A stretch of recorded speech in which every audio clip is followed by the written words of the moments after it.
I just went out to get some air, and I don't know what happened. It's been 3 days now, and I'm completely lost. I don't even know where I am. There's, oh my God. What am I gonna do? I'm dying of thirst. I'm starving. The sun is beating down. It's brutal. And, oh my God. Look, is that a mirage? No? It's survival expert Greg Davenport.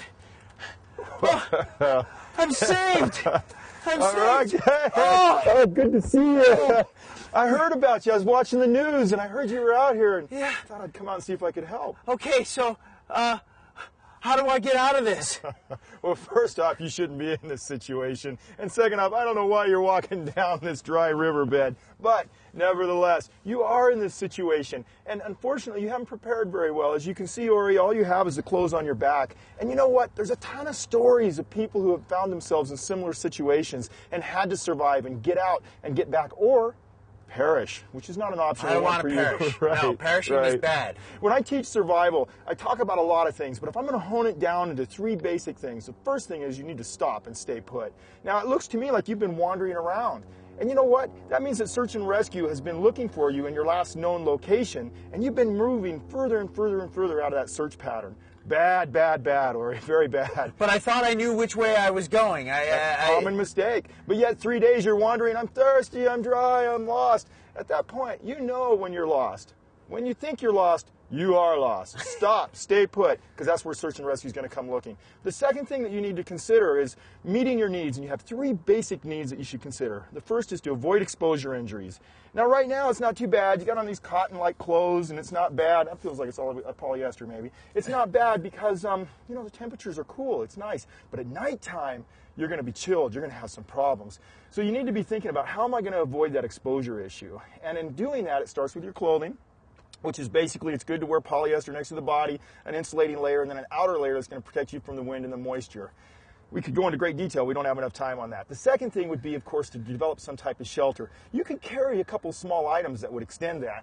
And, you know, I happen to have my pack here because I came prepared. So I want to talk about a few things. First off, these little storm shelter blankets, don't bring them. They're worthless. The space blanket, look at this. Oh, why don't you try this on? Amazing. Now, what is it? What temperature do you think it is? Probably about 50 degrees. Oh, yeah. Well, let's put that on. Now, can you imagine it being 38 degrees and having the rain come down and you're in 10 feet of snow and you've staked your life on this? You know what, Ori? Don't take it. It's junk.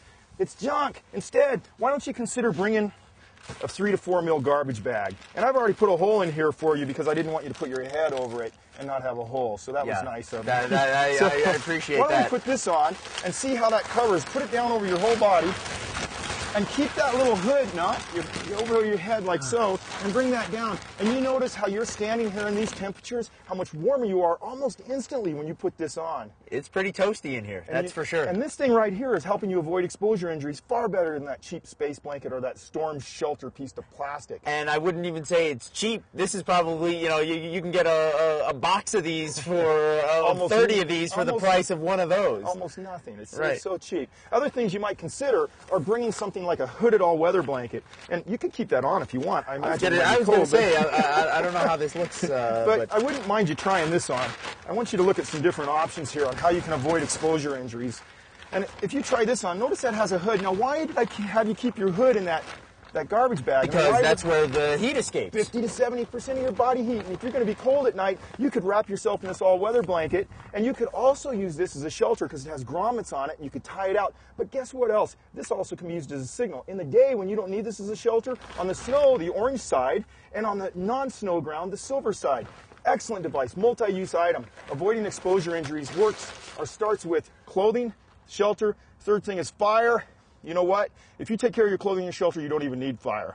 But avoiding exposure injuries is very important. And look, you could have put that garbage bag right here in your pocket, and boom, you've augmented your clothing. Great, easy thing. See, that makes it really easy if you're planning on being out in the outdoors. You bet. Which, of course, most of us don't plan on being out there. But so this would be good if you're skiing, if you're hiking, even potentially on a mountain bike ride. You bet. And if you didn't have that stuff, things that you could do in the hot, sunny days, find some type of shade around here. We have little ridge lines or areas that are raised up. You could find shade in those areas. You could find shades next to rocks if they're not getting too much heat from the sun.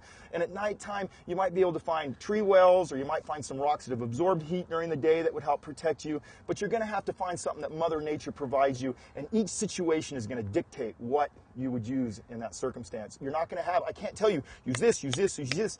It's going to depend on the circumstance you're in.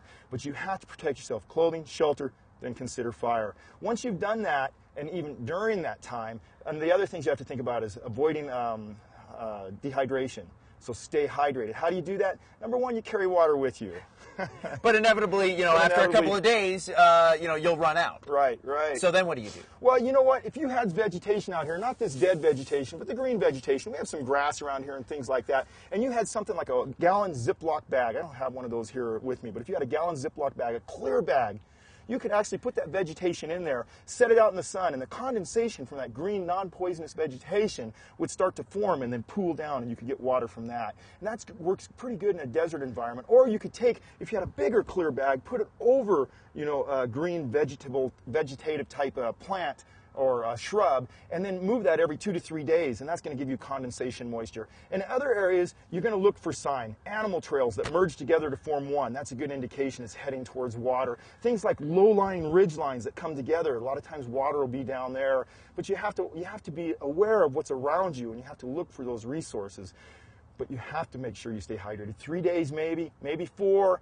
You're going to perish without water. But now, what if I also, hiking through all this scrub brush and going around and around and around, my energy level is really low, and I've got no food. I need something to pick me up. I mean, should I be trying to capture small birds and rodents, and if I'm really ambitious, maybe try to go for large game? Yeah, you could try that, but you're going to find that most of that effort's going to be a lost effort. I mean, number one, if you snare a deer, okay, you've snared a deer. Now what are you going to do? Have you ever approached a deer that's been snared? No. You don't want to, because they're not going to let you actually just come up and, they're going to be very unhappy with you. And unless you've had a lot of practice with snaring squirrels or rabbits, your odds of success aren't good. Same with birds. If you're going to think about food, you have to think about small things. And you know what? I brought some things to show you in that regard. But before we go to that, I think your listeners should be aware of the third need, and that is signaling. That's so important. So they should carry a signal mirror and a whistle with them no matter where they go. Start blowing that whistle right away. Don't wait until your shelter's up. Don't wait until you procured your water. Start blowing it right away. Start scanning the horizon with that signal mirror, and make sure that you're drawing rescue into your location. If you don't have those things, and you got to watch, how many times have you flashed a teacher in school with your watch? I mean, come on. And if you don't have a whistle, pound on a tree 3 times every 5 minutes. That's what I tell my kid to do. You lose your whistle, pound on that tree. We're going to be looking for you. The third thing is keep the faith. So they stop, stay put, meeting their needs. They're keeping the faith. Now, you've asked me about what am I going to eat. Everybody wants to know, what am I going to eat? Exactly. So if you're thinking about food, you're thinking about vegetation. If you can't positively identify it, don't eat it. Also, you're thinking about bugs, and there are poisonous bugs out there that you have to avoid. So make sure you're aware of what you can eat and what you can't eat if you're going into an area. Now, for you, I have brought some mealworms. Why don't you come on over here? Delicious. I'll see what we can find. All right. Yeah. We've got, if we look down here in the ground, oh yeah, check that out. Mealworms have a lot of protein. They have carbohydrates. It's a meal fats. in itself. It's a meal in itself. Now, if you're thinking about eating out in the wilderness, meal in itself, good one. You have to think about small things like this. This is going to provide you a lot of morale support. It's not going to provide you a lot of nutrients. But I never ask somebody to do something I won't do first. Okay. So I will eat it. All But right. with me eating it, I expect you to eat it. All right, down the hatch. Tastes like chicken. Does it? No, I always not think at all. it tastes like a mealworm. Yeah. Now you can see it's kind of crusty on the outside, but the mealworm provides us with valuable nutrients. However, you'd have to get a lot of them. Did you swallow that? I did. Okay. You'd have to get a lot of them for a whole meal. But nevertheless, everybody says, what about fire? What about food? Let's put those on the back burner. Think about our clothing. Think about our shelter. Think about our water. Think about our signaling. and the odds are we're going to be rescued and we're going to be out of that situation back home telling the story about that great adventure we had. All right, Greg, thank you so much. I feel much safer now. Right on. And if people want more information about all of this stuff, you've got a website where you've got all this information, right? They can go to gregdavenport.com or the Sports Expos that's here in Sandy, Utah. I'll be speaking at all weekend long. Fantastic. Greg, thanks so much. All right. All right, let's go see if we can find our way back inside. We'll be back right after this.